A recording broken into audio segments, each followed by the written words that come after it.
Hello students, आप सबका बहुत बहुत स्वागत है मेरे यूट्यूब चैनल मुदगल बायोलॉजी में। देखिए, जैसे आपको पता है कि अपन यूरेट पीजी 2024 की प्रिपरेशन कर रहे हैं। ठीक है। और इसमें हमने जो क्वेश्चन हैं उसकी सीरीज चला रखी है। इसमें ये 13 नंबर की वीडियो यहाँ पे होने वाली है, जिसमें हमारा जो टॉपिक चल रहा है, जो यूनिट चल रही है, वो बायोटेक वाली यूनिट चल रही है। ठीक है। और इसकी एक वीडियो आपको मिल चुकी होगी और ये सेकंड नंबर की वीडियो होने वाली है। तो आज की वीडियो को अपन स्टार्ट करते हैं। ठीक है। पहला क्वेश्चन आज की वीडियो का देखिए, आनुवांशिक रूपांतरण यानी कि जेनेटिकली मॉडिफाइड जो चीज़ होती हैं, मॉडिफिकेशन होता है, उसका उपयोग किया जाता है। किसके लिए किया जाता है? तदनुकूल पौधों यानी कि टेलर मेड प्लांट्स के लिए, के निर्माण में, उद्योगों में वैकल्पिक संसाधनों की आपूर्ति के लिए।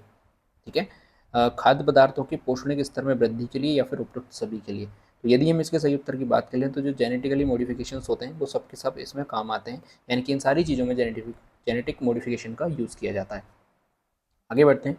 प्रयोग के लिए बीटी जीन का चयन निर्भर करता है, यानी कि जो हमने बीटी जीन सिलेक्शन किया था किसी भी, या जो हमने एक प्रयोग किया था उसके लिए जो बीटी जीन का सिलेक्शन किया था, उसके लिए क्यों किया था? क्योंकि वो परपोषी उत्पादक या फसल पर होता है, निर्भर करता है। निर्धारित जो पीड़क होता है या फिर जो इंसेक्ट होता है उस पर निर्भर करता है। बेसिलस प्रभेद पर निर्भर करता है, स्ट्रेन पर निर्भर करता है, या फिर एक व दो दोनों पर निर्भर करता है। यदि हम इसके सही उत्तर की बात कर लें तो देखिए, जो बीटी जीन होता है वो परपोषी पादप पर भी निर्भर करता है, यानी कि फसल, किस फसल पर वो जो कीड़ा है, जो फसल को खराब करने वाला कीड़ा है वो लगेगा, और दूसरा किस कीड़े के अंदर हमें वो जीन डालना है, ये भी हमें देखना था। ठीक है। यानी कि उससे कौन से, यानी कि पहली चीज़ तो हमें ये पता था कि कौन सी फसल है, तो हमें पता है कौन सी है, कॉटन की फसल को नष्ट कर रहा था। फिर हमें ये पता चला कि कौन सा कीट है जो कि इसको नष्ट कर रहा था, तो हमने क्या किया, बीटी जीन का यहाँ पे चयन है वो कर लिया। तो एक व दो दोनों इसके करेक्ट आंसर हो जाएंगे। आगे बढ़ते हैं। आरएनए अंतक्षेप द्वारा निमेटोड प्रतिरोधकता में कुछ विशिष्ट जीन का स्थानांतरण किया जाता है जो डीएसआरएनए बनाते हैं। ये किस में स्थानांतरित किए जाते हैं? बहुत ही अच्छा क्वेश्चन है, ध्यान रखिएगा। यदि हम इसके सही उत्तर की बात करें तो परपोषी पादप में इनको इंसर्ट कराया जाता है, स्थानांतरित किया जाता है, ट्रांसफर किया जाता है। असत्य मिलन का चयन करना है, यानी कि हमें यहाँ पे फॉल्स मैचिंग ढूंढनी है। फॉल्स मैचिंग ढूंढनी है। कौन सी मैचिंग जो है वो गलत है? देखिए, पारजीनी चूहे यानी कि ट्रांसजेनिक माउस या फिर रैट, पोलियो टीका की खोज की गई। रोजी गाय, अल्फा लेक्टा एल्ब्यूमिन जीन पाया गया। एसएसडीएनए या फिर एसएसआरएनए प्रोब होता है, वो जीन थेरेपी में यूज़ होता है, या फिर पीसीआर मोलिकुलर डायग्नोसिस के काम आती है। तो यदि हम इसके सही उत्तर की बात करें तो यहाँ पे जो थर्ड ऑप्शन है इसका बिल्कुल करेक्ट आंसर हो जाएगा, यानी कि ये कैसा है, गलत है। एसएसडीएनए या फिर जो आरएनए है वो प्रोब, यानी उस प्रोब का यूज़ कभी भी जीन थेरेपी के अंदर नहीं किया जाता। आगे बढ़ते हैं। इकोराई फर्स्ट में या फिर इकोराई के अंदर आर क्या दर्शाता है, यानी कि आर क्या प्रदर्शित करता है? स्ट्रेन को प्रदर्शित करता है, स्पीसीज को प्रदर्शित करता है, जीनस को प्रदर्शित करता है, या फिर ऑर्डर को प्रदर्शित करता है? तो राइट ऑप्शन की बात कर लें, ये हमें उसके प्रभेद को दर्शा रहा है, स्ट्रेन को दर्शा रहा है। ठीक है।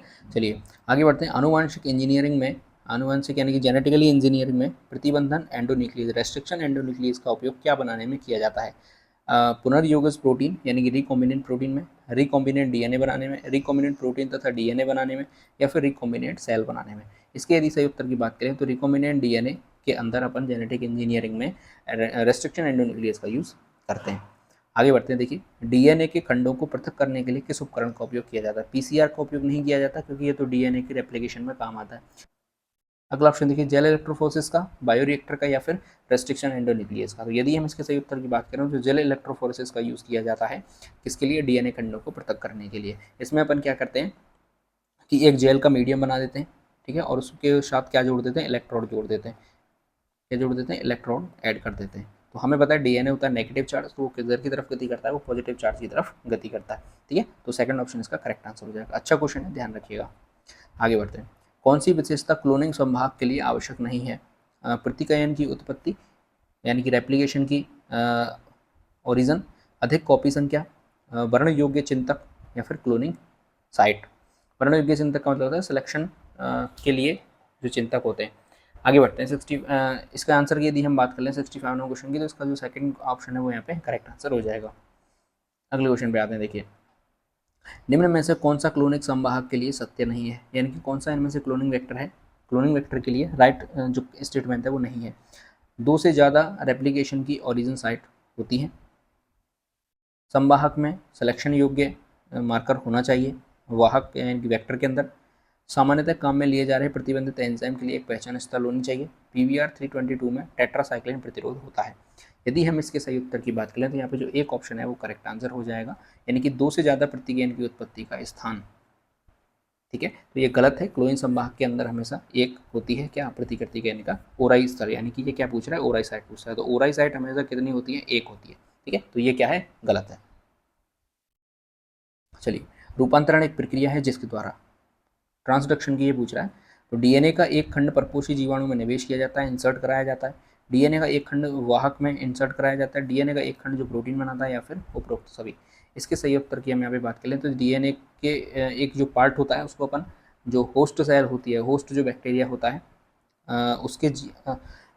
उसमें क्या करते हैं अपन, उसको इंसर्ट कराते हैं। ठीक है, चलिए आगे बढ़ते हैं। प्रतिबंधन एंडोन्यूक्लियस के नाम का दूसरा शब्द क्या बताता है, यानी कि रेस्ट्रिक्शन एंडोन्यूक्लियस के अंदर जो एंडोन्यूक्लियस है ये क्या शो करता है हमें, इसकी वंश शो करता है, जाति शो करता है, कुल शो करता है, या फिर वर्ग शो करता है। तो इसके सही उत्तर की बात करें तो हमें क्या दिखाता है, स्पीसीज दिखाता है, जाति दिखाता है। अच्छा क्वेश्चन है। आगे बढ़ते हैं। कवक कोशिका से डीएनए को पृथक करने के लिए कोशिका भित्ति को तोड़ा जाता है, ये किसके द्वारा किया जाता है, यानी कि जो यीस्ट सेल होती है, ये जो फंगस सेल होती है, उसके डीएनए को पृथक करने के लिए उसकी सेल वॉल को तोड़ा जाएगा। तो सेल वॉल किस चीज़ से हम उसको तोड़ेंगे, तो हमें पता है कि जो सेल की जो फंगस सेल होती है उसकी सेल वॉल किसकी बनी हुई होती है, काइटिन की बनी होती है। तो उसके लिए कौन से एंजाइम का यूज़ किया जाएगा, काइटिनेज नाम के एंजाइम का यूज़ किया जाएगा। अच्छा क्वेश्चन है, ध्यान रखिएगा। ठीक है, चलिए, निम्न में से कौन सा एंजाइम निवेशी निष्क्रियता के कारण निष्क्रिय हो जाता है, trans acetylase, permease, beta galactosidase, या फिर टैक पॉलीमरेज। इसके राइट ऑप्शन की हम यहाँ पे बात करें तो इसका जो करेक्ट ऑप्शन है वो थर्ड ऑप्शन राइट हो जाएगा। आगे बढ़ते हैं। देखिए, क्रोमोजेनिक पदार्थ की उपस्थिति में पुनर्योजित जीवाणु देता है लाल रंग वाली निवह, बिना रंग वाली निवह, नीले रंग वाली निवह, या फिर हरे रंग वाली निवह। सही उत्तर की यहाँ पे हम बात कर लें तो इसका जो करेक्ट ऑप्शन है वो बिना रंग वाली निवह। निवह का मतलब होता है कॉलोनी। ठीक है, चलिए आगे बढ़ते हैं। निम्न में से कौन सा एंजाइम आणविक कैंची के नाम से जाना जाता है, कई बार क्वेश्चन आ चुका है, फिर से रिपीट है। लाइगेज है, डीएनए पॉलीमरेज है, रेस्ट्रिक्शन एंजाइम है, या फिर हेलिकेज है। तो आणविक कैंची के नाम से हम जानते हैं जो रेस्ट्रिक्शन एंडोन्यूक्लियस एंजाइम होता है उसे अपन क्या कहते हैं, मॉलिक्यूलर सीजर कहते हैं, या फिर आणविक कैंची कहते हैं। चलिए आगे बढ़ते हैं। इनमें से किसकी पीसीआर में आवश्यकता नहीं होती, यानी कि पॉलीमरेज चेन रिएक्शन में किस चीज़ की आवश्यकता नहीं होती, डीएनए प्राइमर की आवश्यकता नहीं होती, आरएनए प्राइमर की नहीं होती, डीएनए टेम्पलेट की नहीं होती, या फिर टैग पॉलीमरेज की नहीं होती। सही उत्तर की बात करें तो कभी भी आरएनए प्राइमर का कोई भी यहाँ पे यूज़ नहीं होता है। डीएनए टेम्पलेट के अंदर तो पॉलीमरेज रिएक्शन कराई जाती है, टैग पॉलीमरेज का भी यूज़ किया जाता है, और आरएनए डीएनए प्राइमर की वहाँ पे नीड होती है, ना कि आरएनए प्राइमर की। तो थर्ड ऑप्शन इसका क्या हो जाएगा, करेक्ट आंसर हो जाएगा। ठीक है, चलिए, प्रतिबंधन एंजाइम के लिए सबस्ट्रेट क्या है, यानी कि जो रेस्ट्रिक्शन एंडोन्यूक्लियस जो एंजाइम होता है उसके लिए सबस्ट्रेट क्या होता है। आरएनए की एक श्रृंखला होती है, प्रोटीन होता है, डबल स्टैंडर्ड यानी कि हम कहें डीएनए होता है, या फिर सिंगल स्टैंडर्ड डीएनए होता है। तो इसके सही उत्तर की हम यहाँ पे बात कर लें तो जो सेकंड थर्ड ऑप्शन इसका वो करेक्ट आंसर हो जाएगा कि जो डबल स्टैंडर्ड डीएनए होता है उसके लिए सबस्ट्रेट का कार्य करता है। ठीक है, अगले क्वेश्चन पे आते हैं। देखिए 75 नंबर क्वेश्चन पे, पुनर्योजी डीएनए टेक्निक यानी कि रिकॉम्बिनेट डीएनए टेक्निक में संवाहक शब्द संबंधित होता है। संवाहक का मतलब होता है वेक्टर। तो वेक्टर शब्द किससे संबंधित होता है, एंजाइम से, जो डीएनए को खंडों में काटता है। डीएनए के खंड के जो चिपचिपे सिरे होते हैं उनसे, डीएनए को जीवित कोशिका में निवेश करने के लिए प्लाज्मिड के उपयोग से, या फिर किसी जीन को पहचानने के लिए संपरीक्षित्र के उपयोग में। इसके यदि हम सही उत्तर की बात करें तो इसका जो तीसरा ऑप्शन है वो यहाँ पे करेक्ट ऑप्शन हो जाएगा। वेक्टर का मतलब क्या होता है कि किसी भी जीन को अपने ऊपर चिपका के या फिर बिठा के ले जाने वाली जो चीज़ होती है उसे अपन वेक्टर कहते हैं, या फिर वाहक कहते हैं। तो डीएनए के अंदर क्या होता है कि प्लाज्मिड का उपयोग किया जाता है। प्लाज्मिड के अंदर हम किसी चीज़ जीन को अपन ऐड कर देते हैं, फिर उस प्लाज्मिड का क्या किया जाता है, आगे ट्रांसफर कराया जाता है। तो वो जीन भी कहाँ हो गया, ट्रांसफर हो गया अगली कोशिका में। आगे बढ़ते हैं। क्लोनिंग के लिए सामान्यतः PBR322 वाहक का उपयोग किया जाता है, जो है, अब PBR322 क्या है, वास्तविक जीवाणु प्लाज्मिड है, रूपांतरित जीवाणु प्लाज्मिड है, या फिर विषाणु का जीनोम है, या फिर ट्रांसपोजोम है। सही उत्तर की हम यहाँ पे बात करें तो इसका जो करेक्ट ऑप्शन है वो रहेगा क्या, रूपांतरित जीवाणु प्लाज्मिड होता है, यानी कि हमने इसको रूपांतरित करके बनाया है। आगे बढ़ते हैं, अच्छा क्वेश्चन है, ध्यान रखिएगा। अब अपन अगले जो क्वेश्चन आएंगे हमारे वो एप्लीकेशन ऑफ बायोटेक्नोलॉजी पे आने वाले हैं कि बायोटेक्नोलॉजी का उपयोग कैसे किया जाता है। देखिए, आनुवांशिक इंजीनियरिंग से उत्पन्न जीवाणु का उपयोग किसके व्यावसायिक उत्पादन के लिए किया जाता है, थायरोक्सिन में, ह्यूमन इंसुलिन में, टेस्टोस्टेरोन में, या फिर मेलेटोनिन में। सही उत्तर की बात करें तो थर्ड ऑप्शन इसका राइट ऑप्शन हो जाएगा। एक चीज़ और इसी क्वेश्चन से रिलेटेड आप ध्यान रखिएगा, ये क्वेश्चन तो आपको इंपॉर्टेंट है, ध्यान रखना ही है कि ह्यूमन इंसुलिन पहला ऐसा हार्मोन था या फिर एंजाइम था जो जेनेटिक इंजीनियरिंग के द्वारा बनाया गया था। आगे बढ़ते हैं। कृषि के क्षेत्र में जैव तकनीक का मुख्य उद्देश्य क्या है, यानी कि बायोटेक का उपयोग क्या है। यदि हम एग्रीकल्चर की फील्ड में बात करें तो पादपों की हानिकारक जीवों के प्रति प्रतिरोधी जातियाँ उत्पन्न करना, नाइट्रोजन पदार्थों की मात्रा बढ़ाना, बीजों की संख्या में कमी करना, या फिर पादप का भार बढ़ाना। सही उत्तर की यहाँ पे बात करें तो जो एक ऑप्शन है इसका यहाँ पे राइट ऑप्शन हो जाएगा। ठीक है, चलिए, ऐसी औषधि जिसका उपयोग कैंसर के उपचार में किया जाता है तथा उसका उत्पादन जैव तकनीक के द्वारा किया जाता है। कौन सी ऐसी औषधि है? इंटरफेरॉन है, मानव वृद्धि हार्मोन है, ह्यूमन ग्रोथ हार्मोन है, TSH है या फिर इंसुलिन है। सही उत्तर की हम यहाँ पे यदि इसकी बात करें तो जो इंटरफेरॉन होते हैं उनका उपयोग किसमें किया जाता है? कैंसर के उपचार में किया जाता है, जो कि बायोटेक के द्वारा उत्पादित किए गए हैं। आगे बढ़ते हैं। एंटीबायोटिक के जैव तकनीक उत्पादन के लिए पूर्व अपेक्षित है। एंटीबायोटिक उत्पन्न करने वाले सूक्ष्म जीव को ढूंढना, एंटीबायोटिक जीन को पृथक करना, एंटीबायोटिक जीन को कोलाई के प्लाज्मिड से जोड़ना या फिर उपरोक्त सभी। यानी कि जब भी हम एंटीबायोटिक बनाते हैं, बायोटेक के द्वारा उसको प्रोडक्शन करते हैं, तो सबसे पहले हमें क्या करना पड़ता है? तो ये सारे के सारे स्टेप हैं जो कि इसमें नियम से जमे हुए हैं कि सबसे पहले हमें उस सूक्ष्म जीव को ढूंढना होगा, उस माइक्रो ऑर्गेनिज्म को ढूंढना होगा जिससे हमें एंटीबायोटिक बनानी है, फिर उसके जीन को पृथक करना होगा, फिर उसके जीन को अपन कोलाई के प्लाज्मिड में जोड़ेंगे, फिर वो आगे चल के हम उसको अगले ऑर्गेनिज्म में ट्रांसफर करेंगे। तो इस तरीके से जो डी ऑप्शन इसका करेक्ट आंसर हो जाएगा। आगे देखिए, आधुनिक जैव तकनीक विज्ञान में सम्मिलित है। आनुवंशिक इंजीनियरिंग यानी कि genetical engineering, plant tissue culture, microbiology या फिर उपरोक्त सभी। यदि हम इसके सही उत्तर की यहाँ पे बात करें तो इसका जो करेक्ट ऑप्शन रहेगा वो फोर्थ ऑप्शन करेक्ट रहेगा, क्योंकि जो जैव तकनीक होती है बायोटेक्नोलॉजी में ये सारी की सारी चीज़ें जुड़ी हुई होती हैं। प्रथम कृत्रिम रूप से संश्लेषित हार्मोन कौन सा? अभी मैंने आपको बताया था जो फर्स्टली ह्यूमन के द्वारा बनाया गया हार्मोन है वो कौन सा है? इंसुलिन हार्मोन है, जिसे अपन ह्यूमन इंसुलिन भी कहते हैं। आगे बढ़ते हैं। ट्रांसजेनिक जंतु रखते हैं, यानी कि ट्रांसजेनिक जो एनिमल्स होते हैं उनके अंदर क्या पाया जाता है? इनकी सभी कोशिकाओं में बाह्य DNA होता है, आउटर DNA होता है इनकी सभी कोशिकाओं में, बाह्य DNA RNA होता है, सॉरी, इसकी कुछ कोशिकाओं में बाह्य DNA होता है, या फिर 2 व 3 दोनों। ठीक है, सही उत्तर की यहाँ पे बात करें तो इसका जो एक ऑप्शन है बिल्कुल करेक्ट रहेगा, यानी कि इनकी सभी कोशिकाओं में क्या होता है? बाह्य DNA होता है। कौन सा DNA होता है? जिसे DNA को हमने लैब के अंदर प्रोडक्शन किया था, प्रोड्यूस किया था, बनाया था। अगले क्वेश्चन की तरफ अपन आते हैं। देखिए, क्राई फर्स्ट AC जीन और cry second AB BT toxin gene के प्रोटीन उत्पाद किसे नियंत्रित करने में उपयोग किए जाते हैं? तो बॉल कृमि को, गोल कृमि को, मौत को या फिर फल मक्खी को। तो आपको पता है जो क्राई फर्स्ट AC थी, क्राई सेकंड AB जो जीन थी, बीटी टॉक्सिन जो बन रही थी वो किसको करने में? तो बॉल जो कृमि होते हैं, ठीक है, उनको यूज़ करने के लिए, उनको हटाने के लिए यूज़ किया जाता है। एक ट्रांसजेनिक चावल, सुनहरे चावल, किसकी प्रचुर मात्रा के लिए विकसित किया गया है? Vitamin A, vitamin B1, vitamin C या फिर विटामिन D। इसके हम सही उत्तर की बात करें तो ए ऑप्शन इसका यहाँ पे क्या हो जाएगा? करेक्ट आंसर हो जाएगा। आगे बढ़ते हैं। एक प्राक हार्मोन प्रो इंसुलिन को परिपक्व इंसुलिन में रूपांतरित करने के समय क्या करते हैं? सी पेप्टाइड को प्रो इंसुलिन में जोड़ा जाता है, सी पेप्टाइड को प्रो इंसुलिन में हटाया जाता है, बी पेप्टाइड को प्रो इंसुलिन से जोड़ा जाता है, बी पेप्टाइड को प्रो इंसुलिन से हटाया जाता है। यदि हम इसके सही उत्तर की बात करें तो सेकंड ऑप्शन इसका करेक्ट आंसर हो जाएगा। आगे देखिए, किस आनुवंशिक अभियांत्रिक जीवाणु का उपयोग तेल के फैलाव को साफ करने में किया जाता है? अच्छा क्वेश्चन है, ध्यान रखिए। इस्चेरिशिया कोलाई, बैसिलस सबटिलस, एग्रोबैक्टीरियम ट्यूनिफिकेंस या फिर स्यूडोमोनास पोटीडा। यदि हम इसके सही उत्तर की बात करें तो हमें पता है स्यूडोमोनास पोटीडा जो है उसका उपयोग अपन क्या करते हैं? यदि समुद्र में या किसी जगह पर पानी के अंदर यदि तेल फैल गया तो उसको किसी भी तरीके से अलग नहीं किया जा सकता, लेकिन स्यूडोमोनास पोटीडा को यदि हम उसके अंदर डाल देंगे तो ये सारे तेल को क्या कर लेता है? सोख लेता है, और उससे उसकी जगह से अपन क्या कर सकते हैं? तेल के फैलाव को वहाँ से हटा सकते हैं, साफ कर सकते हैं। अगला क्वेश्चन है, इंपॉर्टेंट क्वेश्चन है, ध्यान दीजिएगा। प्राथमिक ट्रांसजेनिक पादप कौन सा था? आलू था, तंबाकू थी, टमाटर था या फिर मक्का था? तो हमें पता है जो सबसे पहले प्रथम ट्रांसजेनिक जो प्लांट बना था वो कौन सा था? तंबाकू का जो पादप था वो सबसे पहले ट्रांसजेनिक पादप बनाया गया था। आगे बढ़ते हैं। ई कोलाई जीवाणु का उपयोग किसके अधिक उत्पादन में करते हैं? रेम्फामिसिन, ल्यूटिनाइजिंग हार्मोन, एग्डाइशन या फिर इंटरफेरॉन। बहुत ही अच्छा क्वेश्चन है, ध्यान रखिए। राइट ऑप्शन की बात करें तो डी ऑप्शन इसका करेक्ट आंसर हो जाएगा। और इंटरफेरॉन का उपयोग अभी हमने ऊपर देखा था किसके उपयोग में किया जाता है? कैंसर के उपचार में, कैंसर के उपचार में इसका उपयोग किया जाता है। ठीक है, चलिए। प्रयोगशाला में एक विशालकाय चूहा बनाया गया जिसका कारण है gene mutation, gene formation, gene manipulation या फिर जीन दुगुणन। तो यदि हम इसके सही उत्तर की बात करें तो यहाँ पे राइट ऑप्शन क्या रह जाएगा? जीन मैनिपुलेशन, यानी कि हमने उसके जीन को क्या कर दिया? मैनिपुलेट कर दिया। मैनिपुलेट करने के बाद उसके जो हार्मोन थे वो बहुत ज़्यादा ग्रोथ हार्मोन उसके अंदर सीक्रेट हो गया, जिससे कि क्या हो गया? वो विशालकाय चूहा बन गया, बड़ा चूहा बन गया। आगे देखते हैं। आजकल बीटी कॉटन की खेती बहुत चर्चा में है, इसमें बीटी का अर्थ क्या है?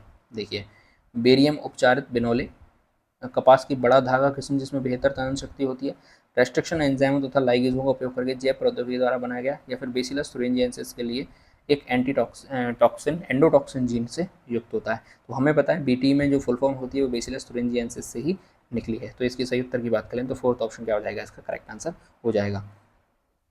आगे देखिए, स्यूडोमोनास पोटीडा जो है उसके जीवाणु का उपयोगी है, क्यों? क्योंकि इसमें क्षमता होती है, अभी मैंने बताया था किस चीज़ की क्षमता होती है। क्या ये एक पौधे से दूसरे पौधे में जीन स्थानांतरित कर सकता है? बिल्कुल नहीं कर सकता। विविध प्रकार के कार्बन जो है विघटन कर सकता है, बिल्कुल यही कर सकता है, और यही करके ये क्या करता है, वहाँ से तेल को हटाता है, तेल को खत्म करता है पानी में से। अगली बात करें तो देखिए नाइट्रोजन के स्थिरीकरण में इसका कोई उपयोग नहीं है, और एंटीबायोटिक भी इससे नहीं बना सकते। आगे बढ़ते हैं, देखिए 93 नंबर क्वेश्चन पे। क्राइजीन जो क्रिस्टल प्रोटीन को संश्लेषित करती है, किससे पृथक की जाती है? बेसिलस थुरिंजिएंसिस से, तो यही इसका करेक्ट ऑप्शन हो जाएगा। मिल गया हमें पहला ही आंसर। अच्छा क्वेश्चन है, ध्यान रखिएगा। आनुवांशिक रूप से रूपांतरित भोजन जेनेटिकली मॉडिफाइड जो फूड्स होते हैं के साथ कौन से खतरे संबंधित होते हैं? बेसैलापन हो सकता है, उनके अंदर टॉक्सिसिटी आ सकती है, उनसे एलर्जी हो सकती है, आहार नाल में बसे सूक्ष्म जीवियों में एंटीबायोटिक के प्रति रेजिस्टेंस उत्पन्न हो सकती है, या फिर उपरोक्त सभी हो सकते हैं। तो सही उत्तर की हमें अभी बात करें तो फोर्थ ऑप्शन इसका करेक्ट आंसर हो जाएगा, क्योंकि कई बार हमें पता नहीं होता कि आनुवांशिक रूप से जो रूपांतरित भोजन बनाए गए हैं वो उनके अंदर टॉक्सिसिटी भी आ सकती है, उनसे किसी किसी को एलर्जी भी हो सकती है, और प्रतिजैविकों के प्रति क्या हो सकती है, प्रतिरोधकता भी उत्पन्न हो सकती है।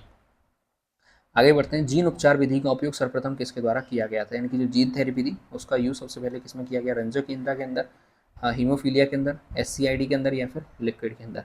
सही उत्तर की हम यहाँ पे बात करें तो थर्ड ऑप्शन इसका करेक्ट आंसर हो जाएगा। अच्छा क्वेश्चन है, ध्यान रखिए। आगे बढ़ते हैं, देखिए डीएनए प्रोब का उपयोग किया जाता है डीएनए फिंगरप्रिंटिंग में, रोगजनक जीवाणु की पहचान में, अनुवांशिक चिकित्सा अनुवांशिकी में जिसमें एक व्यक्ति किसी जीन के लिए वाहक है या नहीं, या फिर उपरोक्त सभी में। सही उत्तर की यहाँ पे बात करें तो फोर्थ ऑप्शन इसका करेक्ट आंसर हो जाएगा। आगे बढ़ते हैं, देखिए बेसिलस थुरिंजिएंसिस बीटी के प्रभेद निम्न में से किसके नए प्रकार बनाने में उपयोग लाए गए? जीव जैव कीटनाशकीय कीटनाशकीय पौधे, जैव धात्रीकरण, जैव धातुकर्मीय तकनीक, या फिर जैव उर्वरक। सही उत्तर की यहाँ पे बात करें तो एक ऑप्शन इसका करेक्ट आंसर हो जाएगा। बीटी कपास किसके लिए प्रतिरोधी है? गोल कृमि के लिए, फ्लूक कृमि के लिए, बॉल कृमि के लिए, पिन कृमि के लिए। तो वही क्वेश्चन रिपीट हो गया, थर्ड ऑप्शन इसका करेक्ट आंसर हो जाएगा। आगे बढ़ते हैं, देखिए आनुवांशिक अभियांत्रिकी यानी जेनेटिकल इंजीनियरिंग द्वारा तैयार किया गया मानव इंसुलिन हार्मोन क्या कहलाता है? ह्यू म्यूलिन कहलाता है, हीमेटिन कहलाता है, हाइब्रिडोमा कहलाता है, या फिर शंकर कहलाता है? सही उत्तर की यहाँ पे इसकी बात करें तो एक ऑप्शन इसका करेक्ट आंसर हो जाएगा, ध्यान रखिएगा। आगे बढ़ते हैं, सी पेप्टाइड क्या है? प्रो इंसुलिन में उपस्थित नहीं होता है, परिपक्व इंसुलिन में उपस्थित होता है, इंसुलिन के परिपक्वन के दौरान हटा दिया जाता है, कृत्रिम इंसुलिन में भी उपस्थित होता है। यदि हम इसके राइट ऑप्शन की यहाँ पे बात करें तो थर्ड ऑप्शन इसका करेक्ट आंसर हो जाएगा। आगे बढ़ते हैं, जीईएसी निर्णय लेती है, यानी कि ये कमेटी है, जेनेटिक इंजीनियरिंग एसोसिएशन कमेटी। ये क्या करती है? देखिए किस में निर्णय लेती है? जीएम अनुसंधान की वैधानिकता के बारे में, जन सेवाओं के जीएम के लिए जीएम जेनेटिकली मॉडिफाइड जीवों के सन्निवेश की सुरक्षा के बारे में, बायो पेटेंट की वैधानिकता के बारे में, या फिर एक से अधिक विकल्प सही हैं। सही उत्तर की यहाँ पे बात करें तो फोर्थ ऑप्शन का करेक्ट आंसर हो जाएगा। आगे देखते हैं, देखिए बहुराष्ट्रीय कंपनियों व दूसरे संगठन द्वारा किसी राष्ट्र या उससे संबंधित लोगों से बिना व्यवस्थित अनुमोदन व क्षतिपूर्वक भुगतान के जैव संसाधनों का उपयोग करना क्या कहलाता है? तो इसे अपन क्या कहते हैं? बायो पायरेसी कहते हैं। ये बायो पायरेसी की परिभाषा आप सबके सामने आ गई, ध्यान रखिएगा। 102 का करेक्ट ऑप्शन सेकंड है। आगे बढ़ें, भारतीय संसद ने हाल ही में इंडियन पेटेंट बिल में कौन सा संशोधन पारित किया था? तो यदि हम इसके सही उत्तर की बात करें तो सेकंड ऑप्शन इसका करेक्ट आंसर हो जाएगा। निम्न में से कौन सी श्रृंखला परिपक्व इंसुलिन में नहीं पाई जाती? यानी कि कौन सी चेन जो है जो मैच्योर इंसुलिन के अंदर नहीं पाई जाती? ए पेप्टाइड नहीं पाई जाती, बी पेप्टाइड नहीं पाई जाती, सी नहीं पाई जाती, या फिर ए और बी नहीं पाई जाती? सही उत्तर की बात करें तो सी पेप्टाइड चेन जो है उसके अंदर एब्सेंट रहती है, इसलिए अपन क्या करते हैं, जेनेटिक इंजीनियरिंग की फॉर्म की सहायता से सी पेप्टाइड उसके अंदर ऐड कर देते हैं, जिससे कि वो क्या बन जाता है? ह्यूमन इंसुलिन बन जाता है। इसी तरीके से आपको अगले जो यूनिट अपनी रहने वाली है वो यूनिट रहेगी आपकी ह्यूमन फिजियोलॉजी। इसके अंदर अपन एक एक सिस्टम के क्वेश्चंस की बात करेंगे।